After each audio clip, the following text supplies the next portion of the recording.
Mucho se ha investigado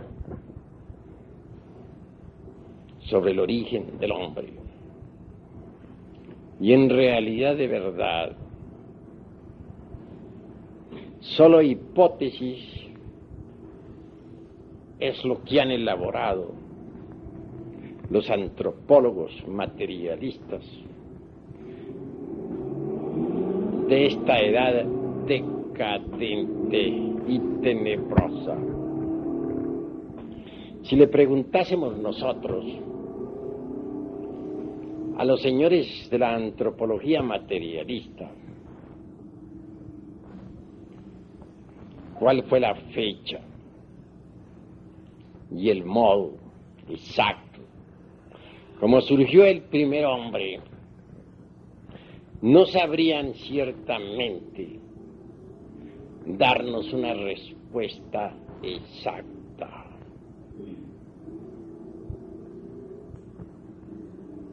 Desde las épocas aquellas de Mr. Darwin hasta Haeckel, y posteriormente desde Haeckel hasta nuestros días, han surgido innumerables hipótesis y teorías sobre el origen del hombre. Empero, hemos de aclarar en forma enfática que ninguna de tales suposiciones puede ser ciertamente demostrada. El mismo Haeckel asegura con gran énfasis que ni la geología ni tampoco esa otra ciencia llamada filogenia tendrán jamás exactitud dentro del terreno de la mismísima ciencia oficial. Si aseveración de esta clase hace un Haeckel, ¿qué podríamos nosotros añadir a esta cuestión? En realidad, esto del origen de la vida y del origen del hombre no podría ser ciertamente conocidos en tanto la humanidad no haya estudiado a fondo la antropología gnóstica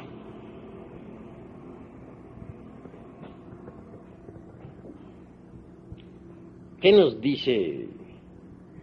dicen los protistas materialistas? ¿Qué afirman ellos con tanta arrogancia? ¿Qué es lo que suponen sobre el origen de la vida y de la psiquis humana?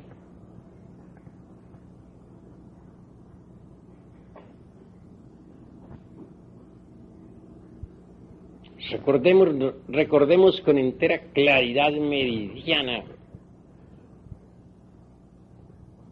al famoso monerón atómico de Haeckel entre el abismo acuoso.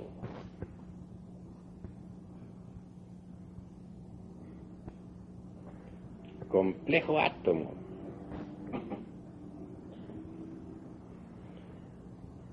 que no podía en modo alguno surgir de un azar, como lo supone ese buen señor.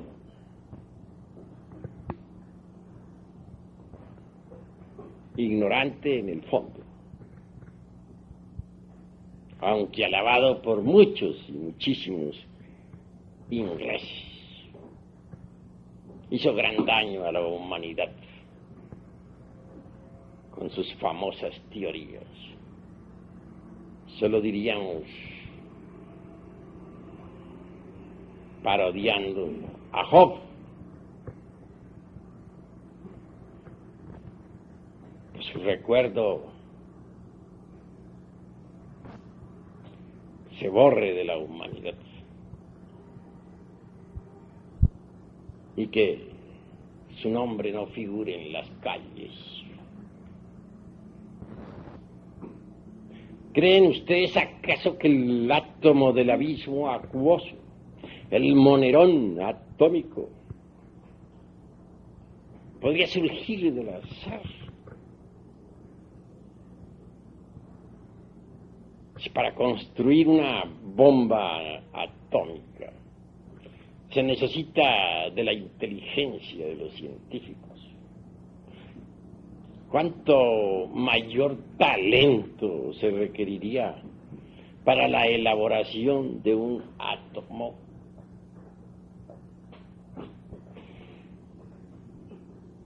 Si negáramos los principios inteligentes a la naturaleza,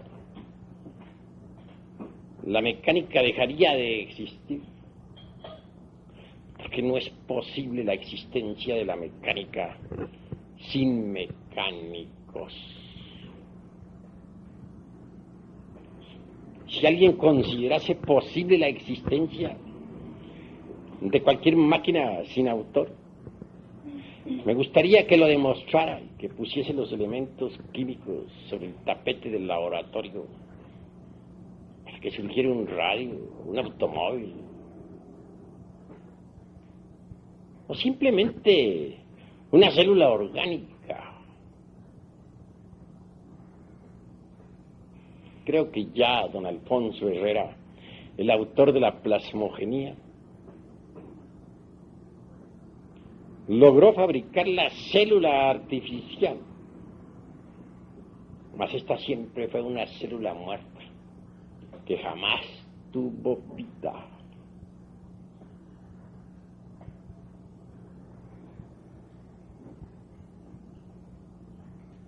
¿Qué dicen los protistas? Que la conciencia, el ser, alma o espíritu, simplemente los principios psíquicos, no son más que evoluciones moleculares del protoplasma a través de los siglos.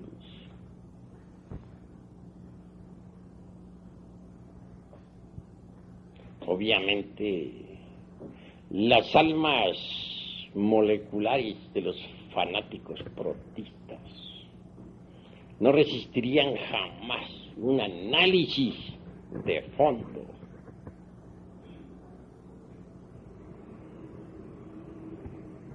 La célula alma, el batibius gelatinoso del famoso Haeckel, del cual surgiera toda especie orgánica, está buena como para un Molière y sus caricaturas.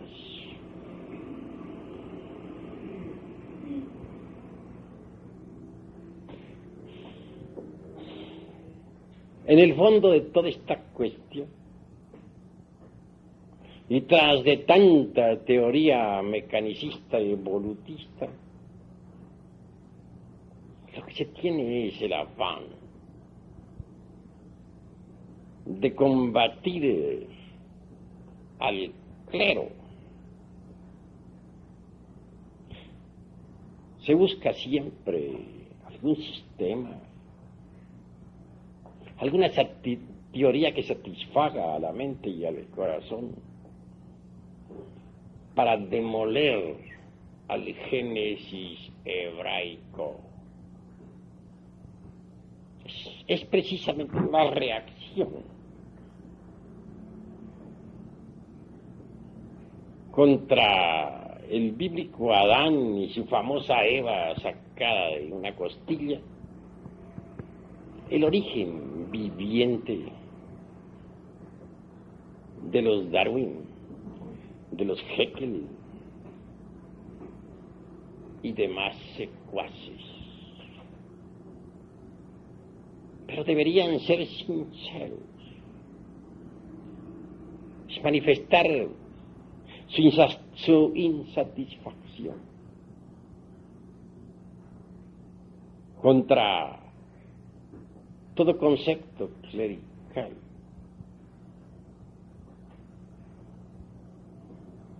No está bien que por reacción simple se dé origen a tantas hipótesis desprovistas de cualquier basamento serio.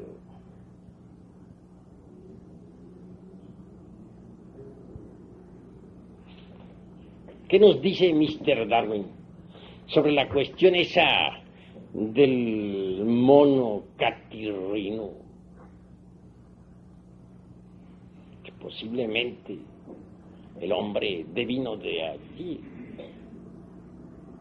Sin embargo, no lo asienta en forma tan enfática como lo suponen los materialistas alemanes e ingleses.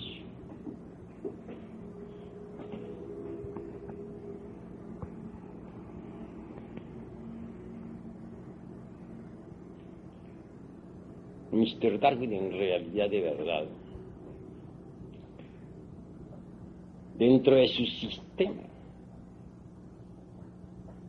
puso ciertos fundamentos que vienen a desvirtuar y hasta a aniquilar absolutamente la supuesta procedencia humana del mono, aunque este sea el catarrino o catirrino.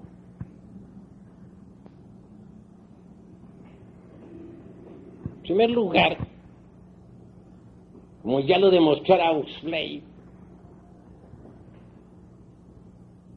el esqueleto del hombre es completamente distinto en su construcción al esqueleto del mono. No dudo que haya ciertas semejanzas entre el antropoide y el pobre animal intelectual equivocadamente llamada hombre, mas no exactitud definitiva o definitizante en esta cuestión. El esqueleto del antropoide es trepacista. Está hecho para trepar.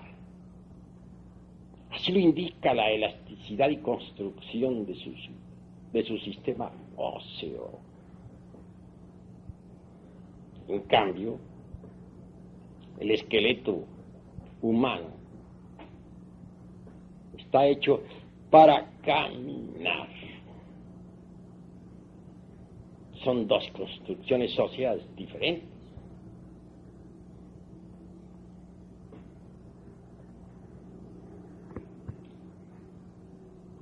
Por otra parte, la elasticidad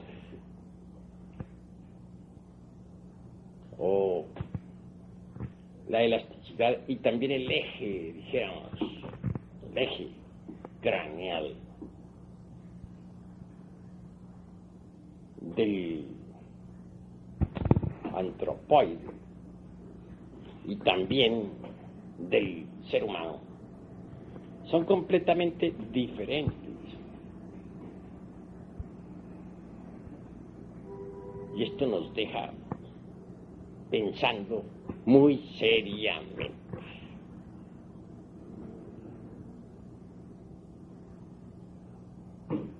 Por otra parte, mis estimables hermanos, bien se ha dicho, con entera claridad meridiana, por los mismísimos antropólogos materialistas, que un ser organizado. En modo alguno podría venir de otro que marchase a la inversa,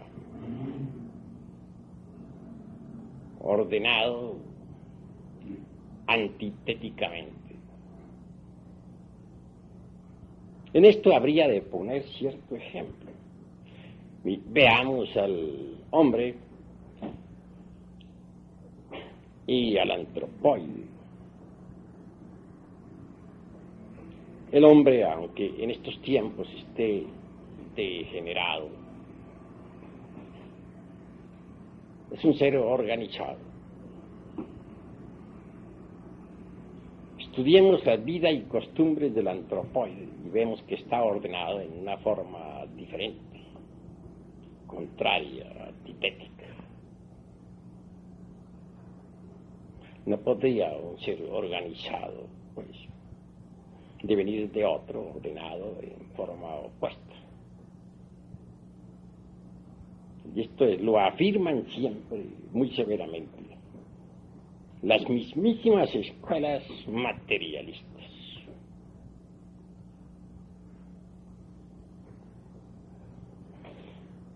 ¿Cuál sería la edad del antropoide? ¿En qué época aparecería sobre la faz de la Tierra? Los primeros simios. Incuestionablemente en el Mioceno.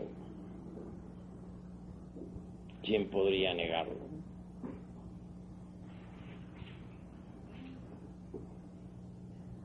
Tuvo que haber aparecido, obviamente, en la tercera parte del Mioceno, hace unos 15 a 25 millones de años.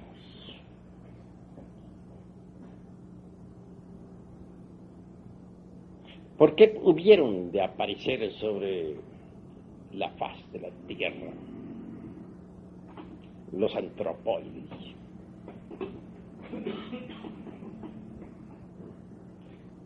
¿Podrían dar acaso alguna respuesta exacta los señores de la antropología materialista,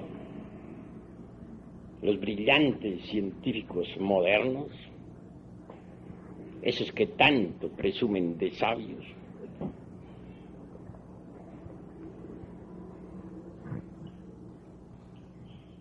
Es obvio que no.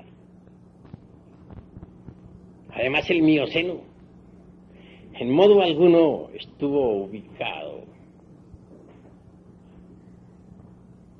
dentro de la famosa Pangea, tan sonada por la geología de tipo materialista.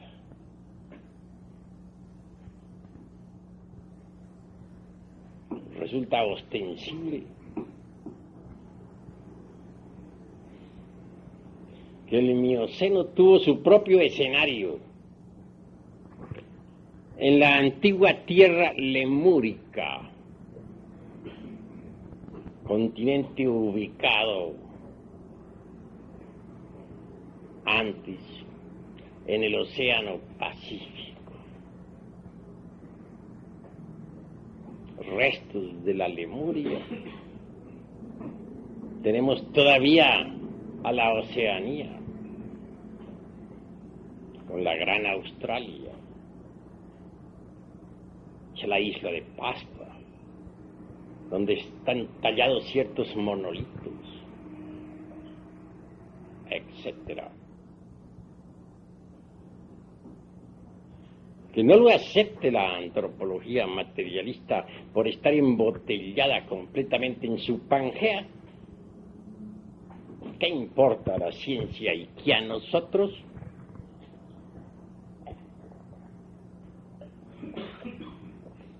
En realidad que no van a descubrir la Lemuria con las pruebas del carbono 14. o del potasio argón, o del poleo. Todas esos sistemas de pruebas de tipo materialista están buenas como para un Molière y sus caricaturas.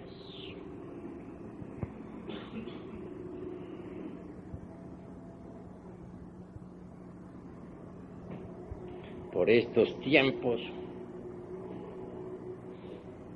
después de las infinitas hipótesis de los Haeckel y de los Darwin y de los Huxley y todos sus secuaces, se sigue todavía entronizando a la teoría de la selección natural de las especies,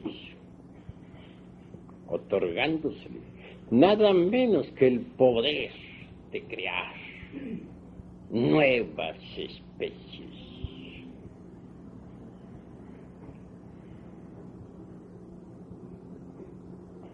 En nombre de la verdad hemos de decir que la selección natural como poder creador es sencillamente un juego de retórica para los ignorantes, algo que no tiene basamentos.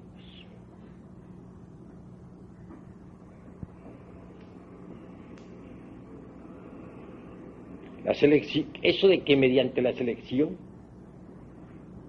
se logre crear nuevas especies, eso de que mediante la selección selectiva haya surgido el hombre, resulta en el fondo espantosamente ridículo y acusa ignorancia llevada al extremo. No niego la selección natural. Es obvio que esta existe. Pues no tiene el poder de crear nuevas especies. En realidad, de verdad, que lo que existe es la selección fisiológica, la selección de estructuras y la segregación de los más aptos. Eso es todo. Llevar a la selección natural hasta el grado de convertirla en un poder creador universal. Ese es el colmo de los colmos.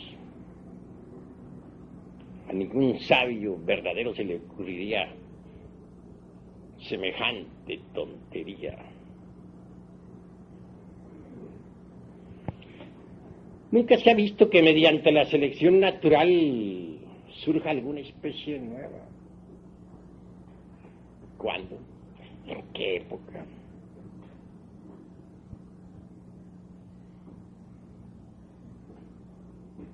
Se seleccionan estructuras, sí, no lo negamos. Las más fuertes triunfan. En eso de la lucha por el pan de cada día. En la batalla incesante del cada instante. En que se brega por comer y no ser comido. Obviamente triunfa el más fuerte, que transmite sus características a sus descendientes. Características fisiológicas, características de estructuras.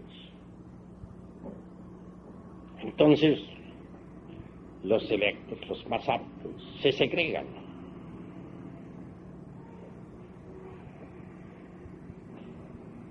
Y transmiten ellos a sus descendientes tales aptitudes. Así es como se debe entender la ley de la selección natural. Así es como se debe comprender. Una especie cualquiera, entre las selvas profundas de la naturaleza, tiene que luchar por tragar y no ser tragado. Obviamente, resulta espantosa tal brega. Y como resultado, triunfan, como es natural, los más fuertes.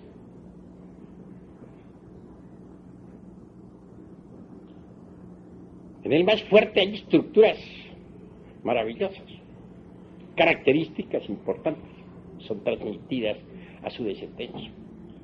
Mas eso no implica cambio de figura.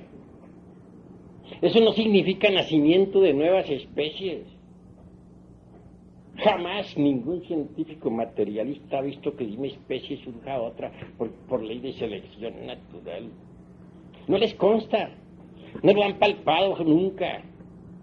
¿En qué se basan? Es fácil lanzar una hipótesis y luego aseverar en forma dogmática que es la verdad y nada más que la verdad. Sin embargo, ¿no son ellos acaso los señores de la antropología materialista? Los que dicen que no creen sino en lo que ven, que no aceptan nada que no hayan visto. Qué contradicción tan terrible. Creen en sus hipótesis y nunca las han visto. Afirman que el ser humano viene del ratón. Eso no les consta. No, nunca lo han percibido directamente. También enfatizan la idea de que venga del mandril. Son innumerables las teorías de estos tontos científicos. Absurdas afirmaciones de hechos que ellos jamás han visto. Nosotros los gnósticos no aceptamos supersticiones, y esas son supersticiones absurdas. Nosotros somos matemáticos en la investigación y exigentes en la expresión. No nos gustan tales fantasías. Queremos factos, hechos concretos y definitivos.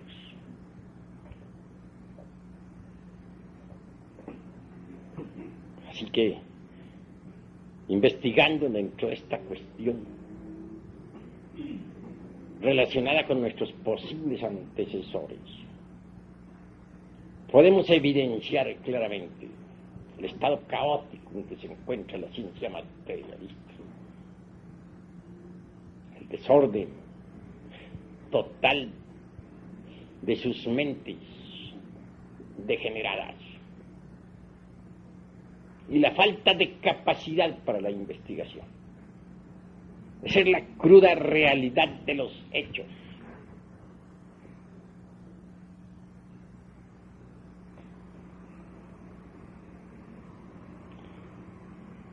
Esta cuestión, este asunto de que de ciertas formas homínidas surjan otras, así porque sí,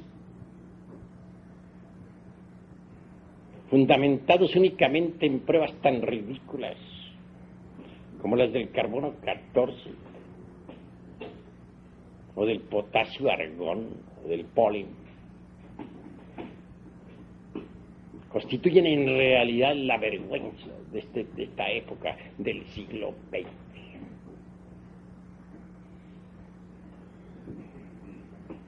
Nosotros, los gnósticos, antropólogos, tenemos sistemas diferentes para la investigación. Tenemos disciplinas especiales que nos permiten poner en actividad ciertas facultades latentes en el cerebro humano, ciertos sentidos de percepción completamente desconocidos para la antropología materialista. Que la naturaleza tenga memoria es lógico y un día se podrá demostrar. Ya comienzan a hacerse ensayos científicos modernos. Pronto las ondas luminosas del pasado, o las ondas sonoras, para hablar más claro, del pasado, podrán descomponerse en imágenes que serán perceptibles a través de ciertas pantallas. Y ya hay intentos científicos en ese asunto. Entonces podrán ver los televidentes del mundo entero el origen del hombre y la historia de la tierra y de sus razas. Cuando llegue ese día, que no está tarde, el anticristo de la falsa ciencia, quiero decirles con entera sinceridad que el origen de la humanidad quedará al descubierto en estas conferencias. ¿Qué causas primarias y secundarias dieron origen a la humana especie? ¿Conocen acaso esto los antropólogos materialistas? Los mismos científicos, secuaces de Haeckel, saben muy bien que todo el pasado geológico y la filogenia materialista jamás llegarán a ser ciencia exacta. Así lo han afirmado, así lo han dicho. Entonces, ¿qué?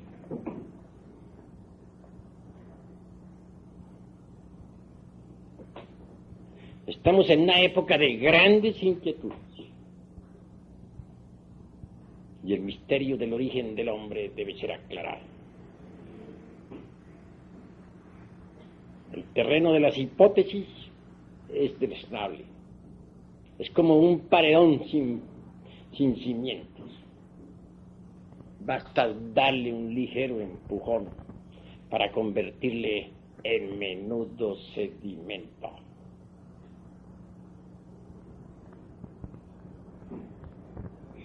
La más grave de la antropología materialista se manifiesta en ellos sabiamente.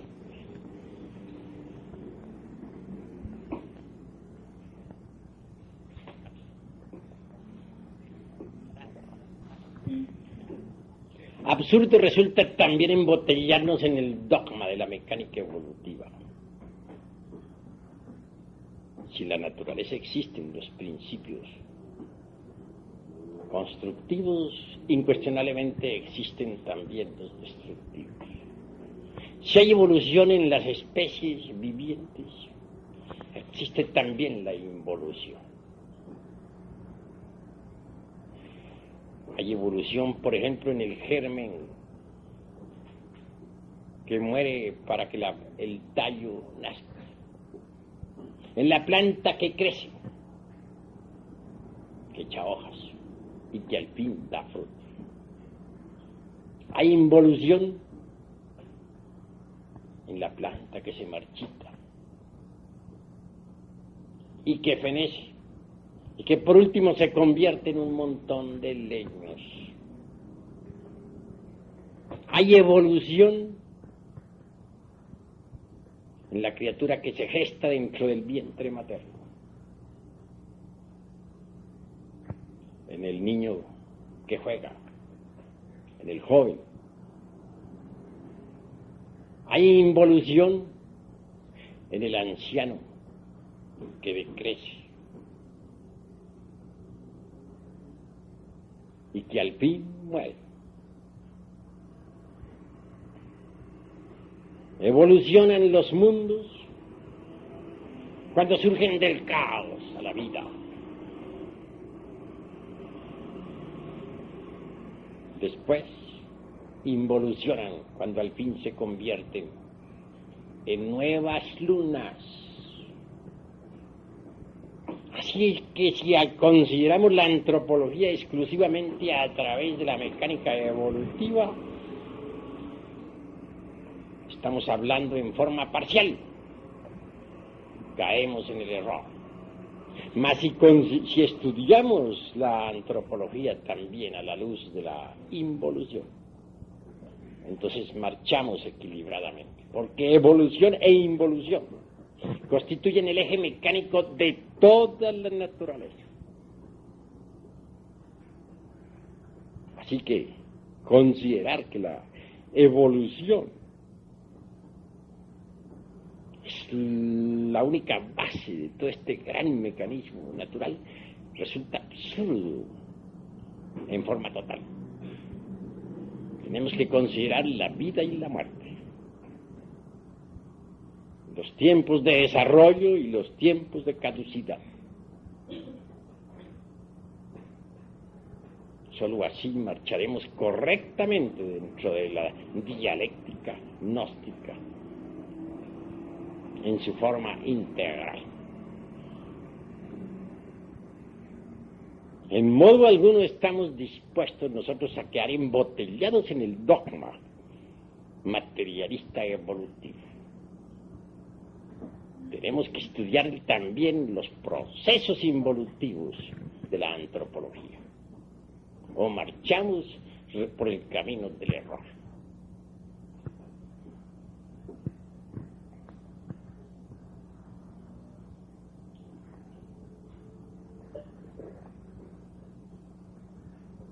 ¿Cuáles son los tipos originales de esta raza humana? ¿Quién los conoce? Nosotros tenemos métodos, sistemas científicos por medio de los cuales podemos ver, oír, tocar y palpar esos tipos originales. Sabemos muy bien que antes de que el animal intelectual apareciera sobre la faz de la Tierra, en la Atlántida de Platón, que no es una simple fantasía como pretenden los fanáticos ignorantes de la famosa Pangea materialista, apareció en realidad de verdad el animal intelectual. En la Lemuria existió el hombre, lo mismo que en la época hiperbórea y polar.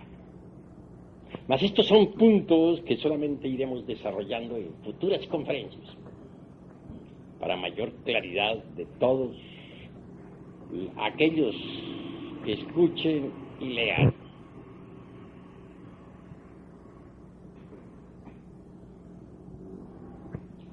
La Atlántida realmente existió. Fue un continente ubicado en el océano Atlántico.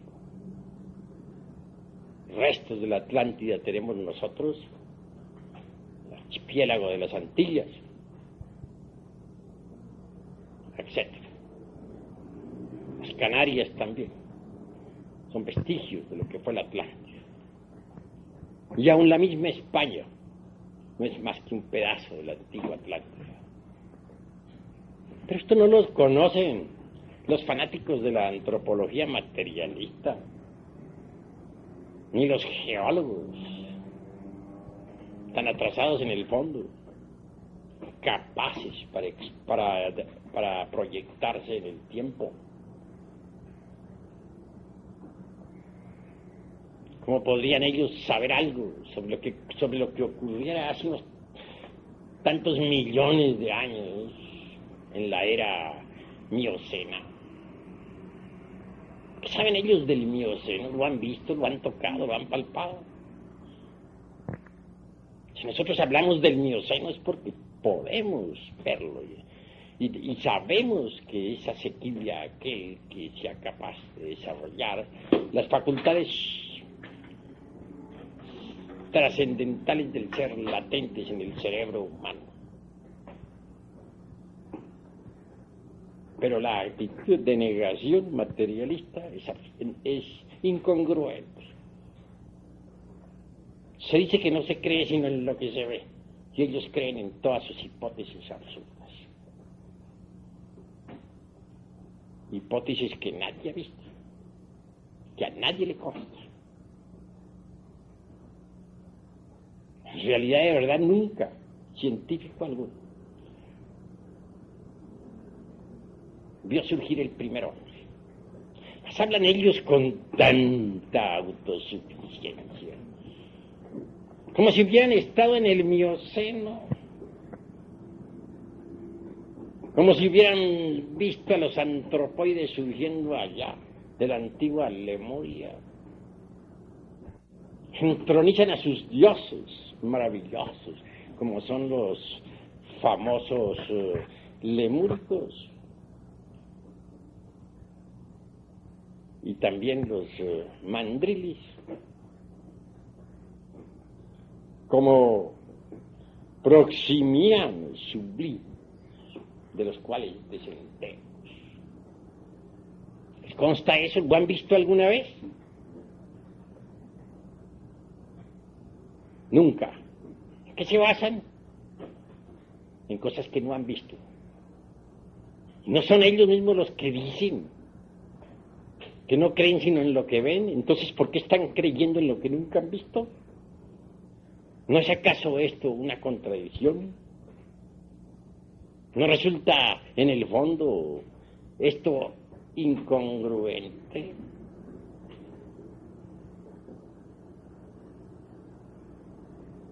Bueno, hasta aquí mi conferencia de esta noche. Si hay alguna pregunta, pueden hacerla sin salirse exactamente de lo que estamos enseñando.